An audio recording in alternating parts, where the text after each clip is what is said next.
Au nom de Dieu, le tout miséricordieux, le très miséricordieux, que la paix de Dieu et son salut soient sur l'ensemble des messagers. Que la paix de Dieu soit sur vous, chers cheminants. Alors, aujourd'hui, nous allons parler de la gestion civile, religieuse et culturelle du ménage.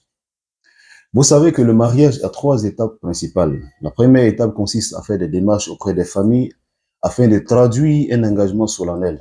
La deuxième étape consiste à organiser une cérémonie à laquelle nous allons convier tous nos proches afin qu'ils nous accompagnent de leur bénédiction dans notre nouvelle aventure. Et la troisième étape va consister à vivre ensemble pour réaliser les objectifs pour lesquels nous nous mettons ensemble. On parle de ménage parce qu'on décide d'aménager ensemble, on décide de vivre ensemble pour réaliser nos objectifs d'épanouissement, de bonheur. Cela n'est possible que lorsque nous allons conjuguer nos efforts et que nous allons contribuer effectivement de manière financière, psychologique et physique pour la réalisation ou bien la réussite de cette nouvelle aventure. À cet effet, nous avons ici trois approches. Il y a l'approche réglementaire, il y a l'approche religieuse et il y a l'approche culturelle. L'approche réglementaire va consister à élaborer les lois qui vont définir les charges et responsabilités des uns et des autres. Mais à ce niveau, la loi a une approche égalitaire. La loi va mettre l'homme et la femme sur le même pied d'égalité en matière de gestion de la famille.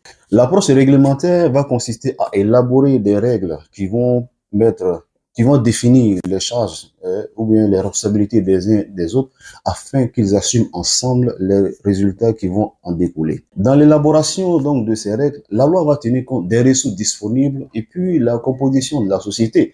La loi ne va pas tenir compte de la spécificité masculine ou bien féminine ou encore ne va pas tenir compte de la question religieuse.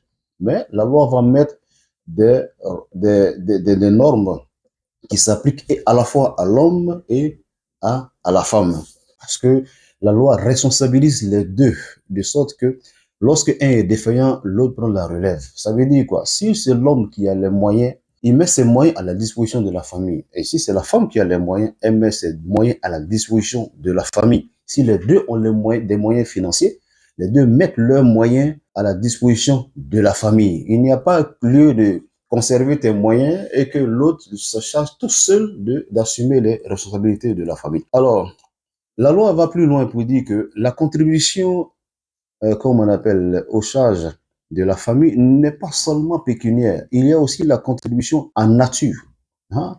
Il y a aussi la contribution en nature puisque chacun des époux s'acquitte de sa contribution sur les ressources dont il a l'administration ou par son activité au foyer. Donc, on voit que l'activité au foyer, c'est quoi? C'est tenir la maison, c'est éduquer les enfants, c'est surveiller les enfants, les accompagner à l'école, faire la cuisine pour la famille, tout, etc. Donc, l'un peut avoir des moyens financiers et l'autre s'occupe d'exécuter, n'est-ce pas, ces tâches-là à la maison. Alors ici, on constate que la loi ne dit pas qui doit faire la cuisine, qui doit aller au marché, qui doit accompagner les enfants à l'école, qui doit entretenir la maison.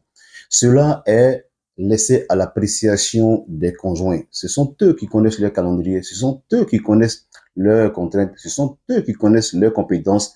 Donc, la loi laisse cette organisation aux conjoints.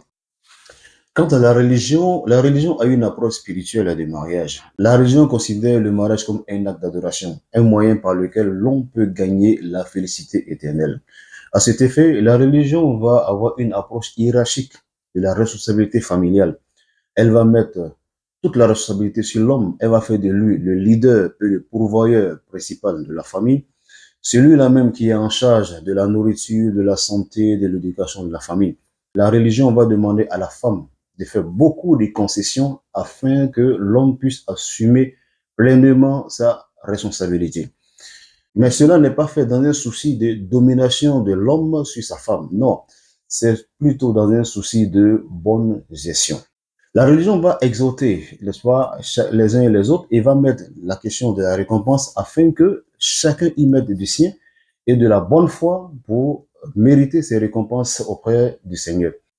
Alors, lorsque vous allez prendre les enseignements religieux, vous n'allez pas trouver aussi là-bas qui doit faire la cuisine ou bien qui doit aller au marché, qui doit accompagner les enfants à l'école. Non, la religion n'en parle pas parce que ce n'est pas son but. Le but de la religion, c'est de nous rapprocher de Dieu.